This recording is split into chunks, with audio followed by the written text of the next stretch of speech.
এবার রাখাল ছেলেটা বলে, আপনার সব কিছু শুনলাম, আমাকে একটা প্রশ্নের উত্তর দেন। আইনাল্লাহ, আল্লাহ কোথায়, এই প্রশ্নের উত্তরটা দেন। ওয়াইদা সাআলাকা ইবাদি আন্নী ফাইন্নী করিব। হযরত ওমর বলেন, আল্লাহ রাসূল সাল্লাল্লাহু আলাইহি সাল্লামকে আল্লাহ আয়াত নাযিল করেছেন, যখন আপনার কোনো উম্মত প্রশ্ন করে আল্লাহ কোথায়, আপনি তাদেরকে জবাব দিয়ে দেন, নিশ্চয়ই আমি আল্লাহ তাদের বড় নিকটে। উজিবু দাওয়াতাদ দাঈ ইযা দাআন, যখন বান্দা আমি আল্লাহকে ডাকে, আমি আল্লাহর সাথে সাথে তাদের জবাব দেই। সুবহানাল্লাহ। ফালইস্তাজিবু লি ওয়াল ইউমিনু বি লাআল্লাহুম ইয়ারশুদুন। নবী, আপনি আপনার উম্মতদেরকে জানায় দেন, তারা যেন ঈমান আনে আর আমি আল্লাহকে ডাকতে থাকে, নিশ্চয়ই আমি আল্লাহ এর বিনিময়ে তাদেরকে সিরাতে মুস্তাকিমের পথে চালাবো। সুবহানাল্লাহ। সিরাতে মুস্তাকিমের পথ পাওয়ার মাধ্যম আল্লাহকে ডাকতে থাকা। আল্লাহকে ডাকতে ডাকতে একটা সময়ের পরে আল্লাহ সঠিক পথ দিয়ে দিবে। কিন্তু আমাদের জন্য খাবার, চাল, ডাল, ভাত কোত্থেকে আসবে, এগুলো সব কিছু পরে রেখে একটা জিনিস তৈরি করছে, সেটা হলো বাইতুল্লাহ। সুবহানাল্লাহ। আল্লাহ রাব্বুল আলামিন বলেন, ইন্না আউওয়ালা বাইতিন উযিআ লিন-নাস, মানুষগুলোকে সৃষ্টি করার পরে আমি তাদের জন্য খাবারের ব্যবস্থা করি নাই। তাদের চাল কোত্থেকে আসবে, পেঁয়াজ কোত্থেকে আসবে, সেটা নিয়ে আমি আগে ভাবি নাই। তাদেরকে সৃষ্টি করার পরেই সর্বপ্রথম আমি ভেবেছি তারা আমাকে সিজদা করবে কোথায়। সুবহানাল্লাহ। আমি আগে তাদের ইবাদতের জায়গা করে দিয়েছি, তাদের কিবলা ঠিক করে দিয়েছি, তাদের জন্য বাইতুল্লাহ বানিয়েছি। এ থেকে বোঝা যায় সব মানুষের একটা মাকসাদ আছে। মুসলমানের মাকসাদ আল্লাহকে সিজদা করা। মুসলমানের জন্মই হয়েছে আল্লাহকে সিজদার জন্য। মুসলমানের জন্মই হয়েছে আল্লাহর বন্দেগী করবার জন্য। লিয়াশহাদু মানাফিআ লাহুম ওয়া ইয়াযকুরু ইসমাল্লাহি ফি আইয়ামিম মা'লুমাত। আমার এই ঘরটাকে বানানোর পরে তোমাদের কাজ, তোমরা স্বচক্ষে গিয়ে সেখানে দেখবা কি কি উপকার আছে। এবার যদি আপনি প্রশ্ন করেন আল্লাহ কি কি উপকার আছে, ফিহি আয়াতুম বাইয়িনাতুম মাকামু ইব্রাহিম, আল্লাহ সেখানে অনেক রকমের নিদর্শন রেখে দিয়েছেন। তন্মধ্যে আল্লাহ এক নিদর্শনের নাম নিয়েছেন, যার নাম মাকামে ইব্রাহিম। ওয়া কুনু মা'আস সাদিকিন। وقال سيدنا رسول الله صلى الله عليه وسلم خير القرون قرني ثم الذين يلونهم ثم الذين يلونهم أو كما قال النبي صلى الله عليه وسلم صدق الله مولانا العظيم وصدق رسوله النبي الكريم ونحن على ذلك من الشاهدين والشاكرين والذاكرين والحمد لله رب العالمين. درود شريف পড়ি। اللهم صل على محمد وعلى آل محمد كما صليت على إبراهيم وعلى آل إبراهيم إنك حميد مجيد. اللهم بارك على محمد وعلى آل محمد كما باركت على إبراهيم وعلى آل إبراهيم إنك حميد مجيد. সকলেই কালিমাতুশ শুকর পড়ি আলহামদুলিল্লাহ। আর একটু জোরে বলি আলহামদুলিল্লাহ। মুসলমান, রাসূল আকরাম সাল্লাল্লাহু আলাইহি ওয়াসাল্লাম বলেন, বাদা আল ইসলামু গরীবা, ইসলাম সংকটময় থেকে শুরু হয়েছে। সায়াউদু কামা বাদা, কিয়ামতের আগে আবারও সংকটময় ইসলাম আসবে। ফাতুবা লিল গুরাবা, এই মুহূর্তে তোমাদের কাজ এই সংকটের মধ্য থেকেও তওবা করে আল্লাহর ইতাআত করা। সংকটময় বলতে কি বুঝছেন? যখন মক্কায় ইসলামের প্রচার চলতেছে, আবু যর গিফারি রাদিয়াল্লাহু আনহু আল্লাহর নবীর এক বৃদ্ধ সাহাবী, তিনি কাবা শরীফের পাশে গিয়ে বলতেছিল, আশহাদু আল্লা ইলাহা ইল্লাল্লাহ ওয়া আশহাদু আন্না মুহাম্মাদার রাসূলুল্লাহ, আমি সাক্ষ্য দিচ্ছি আল্লাহ আমার রব আর মুহাম্মদ সাল্লাল্লাহু আলাইহি সাল্লাম আমার রাসূল এবং আল্লাহ তাআলার বান্দা। সাক্ষ্য দেওয়ার সাথে সাথেই মক্কার কাফেররা তার উপর জুলুম নির্যাতন, সকলে উঠে একসাথে মারধর। ওই মুহূর্তে নবীজির চাচা আব্বাস রাদিয়াল্লাহু আনহু তিনাকে ওই জায়গা থেকে রক্ষা করেছেন। না হয় আবু যর গিফারি রাদিয়াল্লাহু আনহু সেদিনেই শাহাদাত বরণ করতেন, যেইভাবে মারধর করতেছিল। অপরাধ শুধুমাত্র এক আল্লাহকে স্বীকার করা, রাসূল সাল্লাল্লাহু আলাইহি সাল্লামকে নবী হিসেবে মানা, একটুক অপরাধ। এটাকে বলে সংকট। এই সংকটের কারণে হযরত আম্মার রাদিয়াল্লাহু আনহুকে আল্লাহ রাসূল সাল্লাল্লাহু আলাইহি সাল্লামের এক প্রিয় সাহাবী আম্মার রাদিয়াল্লাহু আনহু, তাকে শুলে চড়িয়ে তারপর শহীদ করা হয়েছে ইসলামের কথা, কালিমার কথা প্রকাশ করার কারণে। কালিমার কথা প্রকাশ করার কারণে আল্লাহ রাসূল সাল্লাল্লাহু আলাইহি সাল্লামের এক মহিলা সাহাবিয়া সুমাইয়া রাদিয়াল্লাহু আনহাকে লজ্জাস্থানে বল্লম মেরে শাহাদাত বরণ করেছেন। অপরাধ শুধু একটাই, এক আল্লাহকে বিশ্বাস করা। বুঝে আসছে? এটা শুধু কি অপরাধ। হযরত ওমর ফারুক রাদিয়াল্লাহু আনহুর জামানায় তিনি রাতের বেলায়, ওনার সাধারণ আদত ছিল ঘরে ঘরে হেঁটে হেঁটে বাড়ি বাড়িতে দেখতেন কারো কোনো সমস্যা আছে কিনা। ওনার রাত্রিটা এভাবেই কাটতো, কারো কোনো অসুবিধা আছে কিনা। তো যে কারণে খেলাফতের এই সৌন্দর্যময় দিনগুলো বলতে গেলে ওমর ফারুক রাদিয়াল্লাহু আনহুর ঘটনাই বেশি চলে আসে। এবং ওনার খেলাফতের বয়সটাও দীর্ঘ সময়, 10 বছর পর্যন্ত, যে কারণে ওনার কেন্দ্রিক অনেক ঘটনা। তো ওমর রাদিয়াল্লাহু আনহু রাত্রেবেলায় হাঁটতেছে। এবার এক মহিলা, যিনি গরু পালেন, দুধ বিক্রি করে তার জীবন যাপন করেন, দুধ বিক্রি করে জীবন যাপন এই মহিলা করেন। মহিলার সাথে একটা মেয়ে আছে। তারা ঘরের সদস্য কয়জন? 2 জন। খুব ভালো করে শুনবেন কিন্তু। 2 সদস্যের মধ্যে মা মেয়েকে বলতেছিল যে আজকে দুধ একটু কম হয়েছে, আজকে কিছু পানি মিশিয়ে দাও। মেয়ে ভিতর থেকে বলছিল, মা ওমরের শাসনামল চলতেছে, পরিপূর্ণ শরিয়ার যা বিধান সব চলতেছে, যদি কোনো ক্রমে টের পায় ওমর, তাহলে মদিনাবাসীর সামনে আমাদেরকে শাসন করবে, আমরা লজ্জিত হব। কে বলছে এটা? মেয়ে। ওমর ফারুক রাদিয়াল্লাহু আনহু ঘটনাক্রমে দরজার বাহিরে শুনতেছে কথাগুলো। আবার তাকে না ওনার পরিচয় দিয়েছিলাম মুহাদ্দিস ওমর। নবীজি বলছে যে ওমর রাদিয়াল্লাহু আনহুর দিলের মধ্যে আল্লাহ কথা ঢালতেন, তার ভিতরে কথা এলকা করতেন। তো এবার মা বলতেছে ওমর তার এখানে নাই। ওমর যেহেতু এখানে নাই, এক তো হচ্ছে ধরতে হবে, ধরার পরে বিচার হবে, আমরা এখানে দুধের সাথে একটু পানি মিশাবো, এটা ধরবে বা কীভাবে? মেয়ে তখন বলতেছিল, আইন আল্লাহ ইয়া উম্মি, মা আপনি তো বলেন আল্লাহ কোথায়? সুবহানাল্লাহ।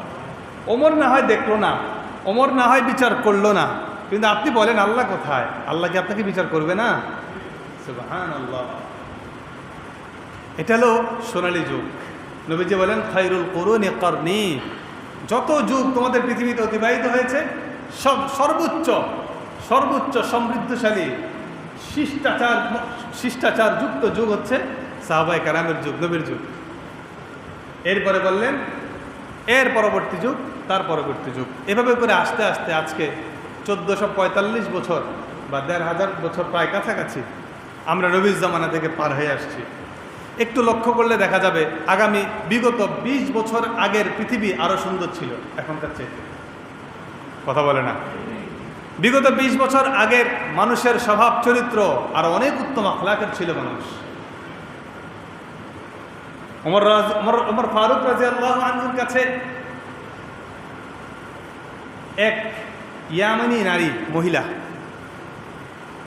তিনি ইয়েমেন থেকে মদিনায় আসছে মূলত রাসূল সাল্লাল্লাহু আলাইহি ওয়াসাল্লামের রওজা অর্থাৎ জিয়ারত করার জন্য।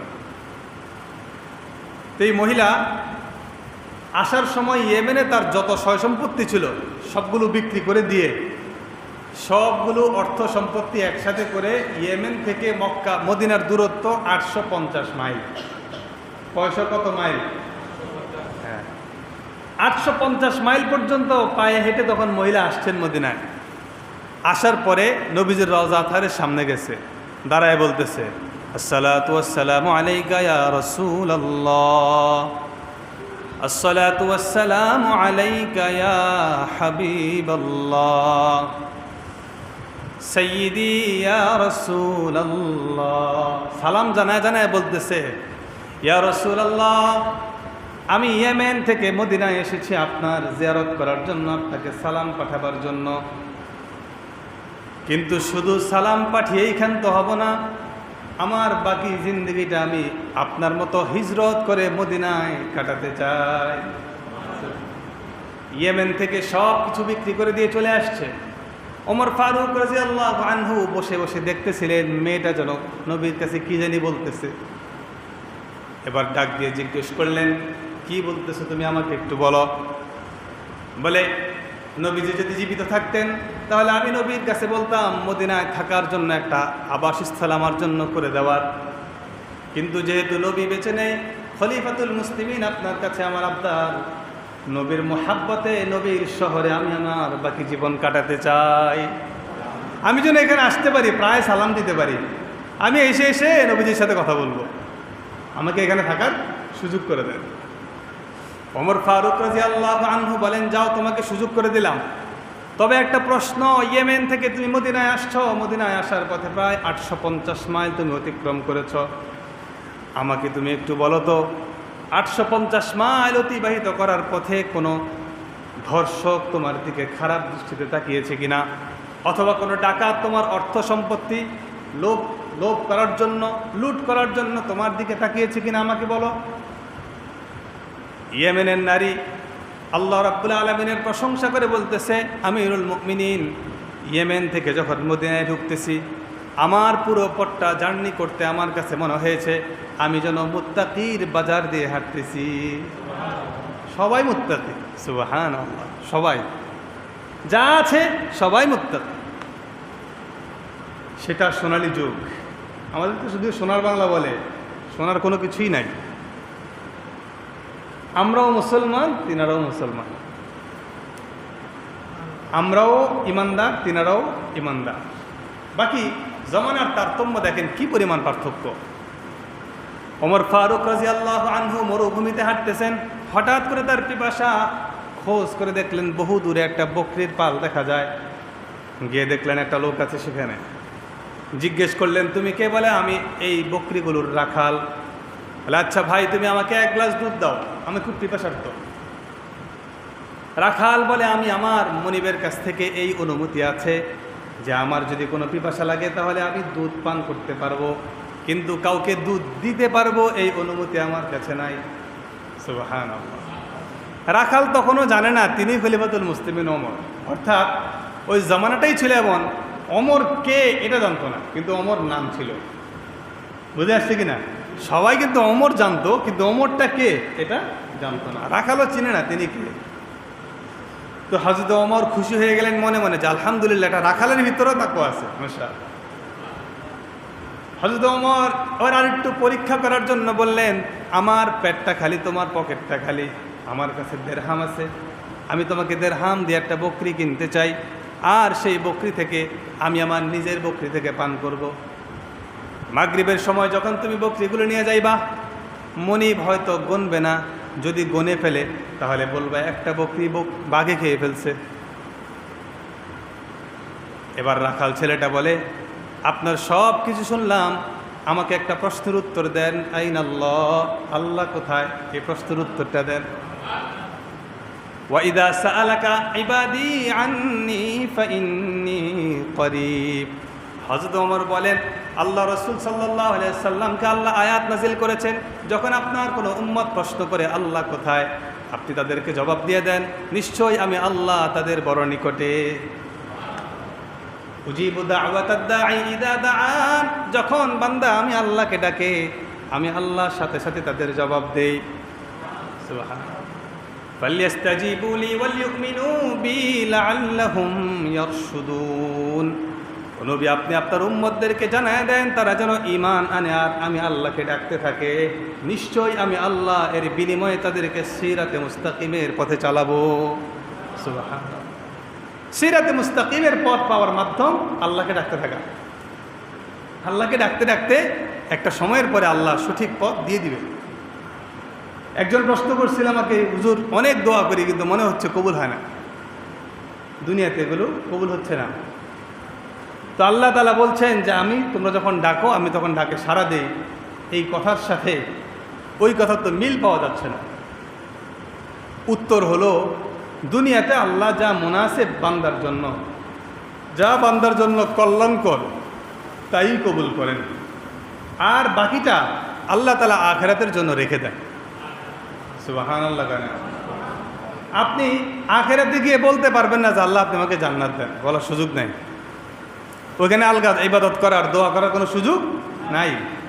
তো আল্লাহ রাব্বুল আলামিন তখন আপনার এই কথাটা নিবে কোত্থেকে? তখন দেখবে হ্যাঁ বান্দা দোয়ার সময় বলতো আল্লাহ আপনি আমাকে জান্নাত দান করেন। সুবহানাল্লাহ। এটা হলো তাকওয়া। এই দিন বদলে গেছে। যেখানে 850 মাইল পর্যন্ত হেঁটে আসছে, কোনো ধর্ষকের চোখে পড়েনি, কোনো ডাকাত তার সম্পদ নেয়নি, তার রূপ দেখে কেউ তার সামনে আসেনি।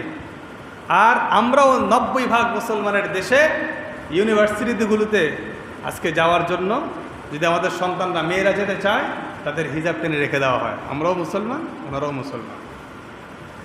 এদেরকে বোরকা পরে ইউনিভার্সিটিতে যেতে দেয় না, আর সেখানে তারা পর্দার খেলাফ কোনো কিছু হতে দিতেন না। বুঝে আসছি না কথা? ইমানের তারতম্য বুঝছেন? এটা হলো ইমানের তারতম্য। কি পরিমাণ তাজা ইমান ছিল তাদের। তো আল্লাহ রাব্বুল আলামিন আমাদেরকে যখন মানুষ সৃষ্টি করলেন, সৃষ্টি করার পরে দেখেন তো আমাদের জন্য খাবার, চাল, ডাল, ভাত কোত্থেকে আসবে এগুলো সব কিছু পরে রেখে একটা জিনিস তৈরি করছে, সেটা হলো বাইতুল্লাহ। সুবহানাল্লাহ। আল্লাহ রাব্বুল আলামিন বলেন, ইন্না আউওয়ালা বাইতিন উযিআ লিন-নাস, মানুষগুলোকে সৃষ্টি করার পরে আমি তাদের জন্য খাবারের ব্যবস্থা করি নাই। তাদের চাল কোত্থেকে আসবে, পেঁয়াজ কোত্থেকে আসবে সেটা নিয়ে আমি আগে ভাবি নাই। তাদেরকে সৃষ্টি করার পরেই সর্বপ্রথম আমি ভেবেছি তারা আমাকে সিজদা করবে কোথায়। সুবহানাল্লাহ। আমি আগে তাদের ইবাদতের জায়গা করে দিয়েছি, তাদের কিবলা ঠিক করে দিয়েছি, তাদের জন্য বাইতুল্লাহ বানিয়েছি। এ থেকে বোঝা যায় সব মানুষের একটা মাকসাদ আছে। মুসলমানের মাকসাদ আল্লাহকে সিজদা করা। মুসলমানের জন্মই হয়েছে আল্লাহকে সিজদার জন্য, মুসলমানের জন্মই হয়েছে আল্লাহর বন্দেগী করবার জন্য। এক কাফেরকে যদি আপনি জিজ্ঞেস করেন তোমার দুনিয়ার মাকসাদটা কি, সে বলবে ভাই যে কোনো সময় মরে যেতে পারি, যতদিন আসি ততদিন মজা করে যাই, এনজয় করে যাই, কিন্তু দুনিয়ার কোনো মাকসাদ নাই। আরেক মুসলমানকে যদি প্রশ্ন করেন আপনার মাকসাদ কি, মুসলমান বলবে ভালো হালতে আছি, খারাপ হালতে আছি, যে হালতেই থাকি না কেন আমার মঞ্জিলে মাকসুদ হচ্ছে জান্নাত। ঠিক না? আমাদের একটা মাকসাদ আছে। আল্লাহ তাআলা ঘর নির্মাণ করে এটাকে ওইভাবেই ফেলে রাখতে পারতেন। দেখেন নকল একটা কাবা ইয়েমেনে তারা বানাইছিল ইহুদি খ্রিস্টানরা। নকল একটা কাবা বানিয়ে কাবা ঘরের মধ্যে তারা নিজেরাই পেশাব পায়খানা করে এই কথা ছড়িয়ে দিতে লাগলো যে মুসলমানরা নিজের কাবায় নিজে পেশাব পায়খানা করে উচ্ছৃঙ্খল অবস্থা করে গেছে। তখন থেকেই তারা এবারে কাবা ভাঙতে হবে। কাবা কোনটা ভাঙবে বলে, কাবা বলে চীনে তো সৌদি আরবেরটা, কিন্তু কাবা তারা করছে কোথায়? ইয়েমেনে আরেকটা নকলটা। এবার আব্রাহা বাদশাহ হস্তি বাহিনী নিয়ে এই কাবাকে ভাঙতে আসছে, যার বর্ণনা সূরা ফিলের মধ্যে আল্লাহ বলেন হস্তি বাহিনীকে পরিপূর্ণ ঝাঁকে ঝাঁকে পাখির মাধ্যমে আল্লাহ ধ্বংস করে বাইতুল্লাহকে হেফাজত করেছে। নকল আর এটা আসল, পার্থক্য আছে না? আল্লাহ রাব্বুল আলামিন বলেন লিয়াশহাদু মানাফিআ লাহুম ওয়া ইয়াযকুরু ইসমাল্লাহি ফি আইয়ামিন মা'লুমাত। আমার এই ঘরটাকে বানানোর পরে তোমাদের কাজ তোমরা স্বচক্ষে গিয়ে সেখানে দেখবা কি কি উপকার আছে। এবার যদি আপনি প্রশ্ন করেন আল্লাহ কি কি উপকার আছে, ফিহি আয়াতুম বাইয়িনাতুম মাকামু ইব্রাহিম, আল্লাহ সেখানে অনেক রকমের নিদর্শন রেখে দিয়েছেন। তন্মধ্যে আল্লাহ এক নিদর্শনের নাম নিয়েছেন যার নাম মাকামে ইব্রাহিম। সুবহানাল্লাহ। শত শত বছর পর্যন্ত হয়ে গেছে, পাথরটা ঠিক যেইভাবে দাগ হয়েছে সেই দাগে এখনো পর্যন্ত পাথরটা আছে। কিয়ামত পর্যন্ত এই ঘর যতদিন থাকবে কিয়ামত ততদিন হবে না ইনশাআল্লাহ। আল্লাহর এই ঘর যতদিন থাকবে কিয়ামত সংগঠিত হবে না। তার মানে বোঝা যায় আমাদেরকে সৃষ্টি করার পরে খাবার দাবারের চাইতে বেশি গুরুত্ব দিয়েছেন আল্লাহ তাআলা বন্দেগীর উপরে। এজন্য আল্লাহ আগে মসজিদ করছে, আগে বাইতুল্লাহ বানাইছে। এবং বাইতুল্লাহ বানানোর ক্ষেত্রেই আল্লাহ আউয়াল শব্দ ব্যবহার করছে, যে আমি নিজে প্রথমেই বানিয়েছি বাইতুল্লাহ। আউয়াল মানে প্রথম, এক। সেই জন্য মুসলমান আমাদের চিন্তা চেতনা, আমাদের আদর্শ সব কিছুকে কেন্দ্র করে মনে রাখতে হবে আমাদের একটা গন্তব্য আছে। গন্তব্যটা বাইতুল্লাহ, গন্তব্যটা জান্নাত, আল্লাহর ঘর। এটা আল্লাহর ঘর, এটা মুসলমানের গন্তব্য। এই বাইতুল্লাহর ফজিলত সম্পর্কে রাসূল আকরাম সাল্লাল্লাহু আলাইহি সাল্লাম বলেন, মান বানা লিল্লাহি মাসজিদান বানাল্লাহু লাহু বাইতান ফিল জান্নাহ। যে ব্যক্তি আমার জন্য একটা ঘর নির্মাণ করবে, নিশ্চয় আমি তার জন্য জান্নাতেও একটা ঘর নির্মাণ করে দিব। হাদিসটা শোনার পরে বাদশাহ হারুনুর রশিদ ঘোষণা করলেন, আমি নিজে একটা মসজিদ বানাবো, তবে তোমরা কেউ দান করতে পারবা না, একা বানাবো, একা। বাদশাহ হারুনুর রশিদ, বাদশাহ একদম নেককার বাদশাহ একজন। হারুনুর রশিদ নিজ অর্থায়নে মসজিদ তৈরি করলেন, মানুষ নামাজ পড়তেছে, বন্দেগী করতেছে। রাতের বেলায় ঘুমাবার পরে হারুনুর রশিদ স্বপ্নে দেখলেন দুজন ফেরেশতা তাকে তার জান্নাতটা দেখাই দিছে। তাকে বলতেছে, আপনি না আল্লাহর জন্য মসজিদ বানাইছেন, দেখেন আল্লাহ জান্নাতে আপনার জন্য ওই ঘরটা বানাইছে। পুরা ঘরটার মধ্যে ঘুরে আসলেন, বের হওয়ার পরে আবার সামনে গিয়ে দেখলেন আরেকটা ঘর আছে। তিনি ভাবলেন ওটাও বুঝি তার। এবার ওই দরজার সামনে গেলেন, সামনে যাওয়ার পর দরজা খুলতে লাগলেন। ফেরেশতা বললেন, ঘরটা আপনার না, আপনারটা ওইটাই। বলে আচ্ছা এটা কার? বলে আহমদ বিন মুসা, আপনার যুগালি কাজ করেছে তার। সুবহানাল্লাহ। বলে আপনার এই মসজিদটা তৈরি করতে আপনার যুগালি একজন ছিল, তার নাম আহমদ বিন মুসা, এটা তার। একটুক শোনার পরে হারুনুর রশিদের ঘুম ভেঙে গেছে। এবার ঘুম ভাঙার পরে সকালবেলায় ফজরের পরেই খুঁজতে লাগলো যে আহমদ বিন মুসাকে। আহমদ বিন মুসা খুঁজতে খুঁজতে পেল আহমদ বিন মুসা তার যুগালি, ভালো মিস্ত্রি না কিন্তু যুগালি। জিজ্ঞেস করলো, আচ্ছা আমি তো পুরা মসজিদে তোমাদের কারো কাছ থেকেই কোনো অর্থ নেই নাই, পুরা মসজিদটা আমি একা করছি, জান্নাতের ঘরটা আমার একারই হওয়ার কথা ছিল, কিন্তু তোমার লেগে আরেকটা ঘর দেখলাম, এটা কারণ কি? এবার বলে বাচ্চা, আমার ঘরের পাশে আমি ঝাড়ু দিতে গিয়ে 3টা পাথর পাইছিলাম। কয়টা? সবাই বলে না কয়টা? 3টা পাথর পাওয়ার পরে আমি ভাবলাম যদি দিবা আলোকে পাথরগুলো আমি দেই তবে আপনি আমাদেরকে ধরবেন।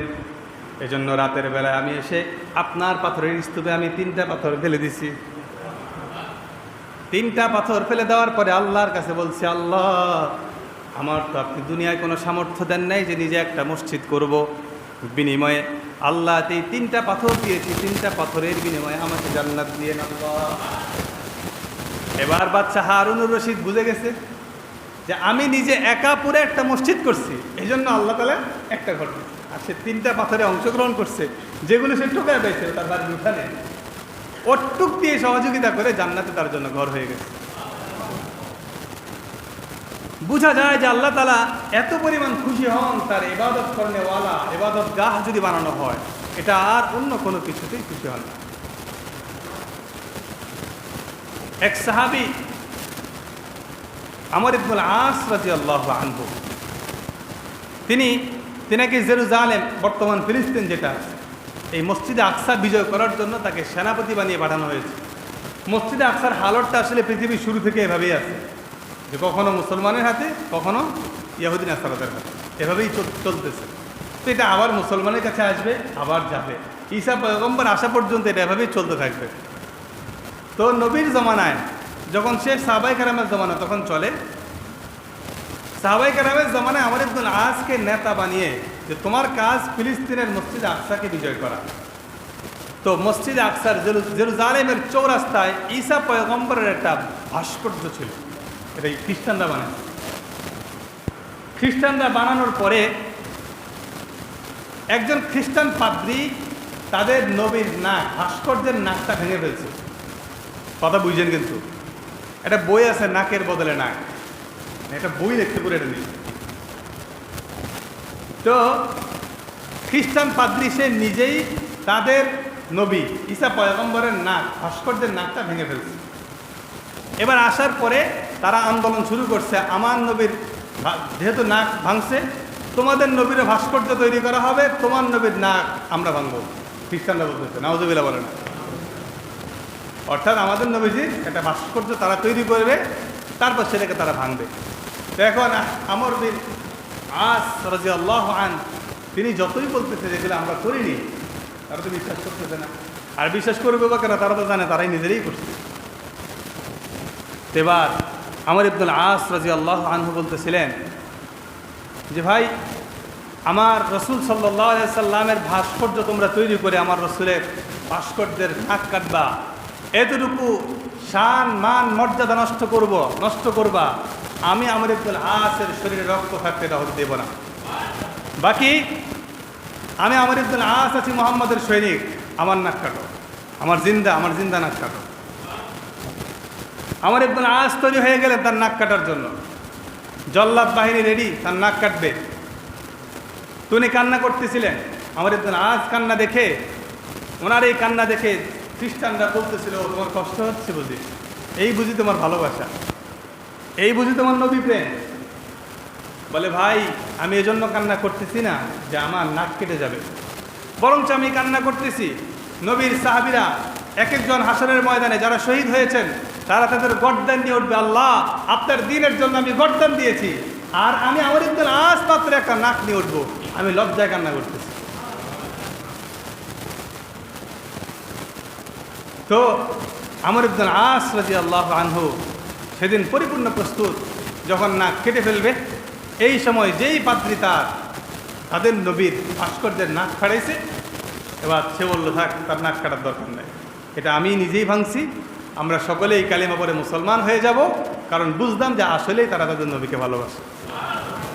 আমর ইবনুল আসের এই রসুলের ইশক এবং রসুলের এই প্রেম দেখে ওই সময় হাজার হাজার খ্রিস্টান মুসলমান হয়েছে। আজকে আমাদেরকে দেখে হাজার হাজার মুসলমান খ্রিস্টান হয়েছে, জমানা বদলে গেছে, বুঝেন না?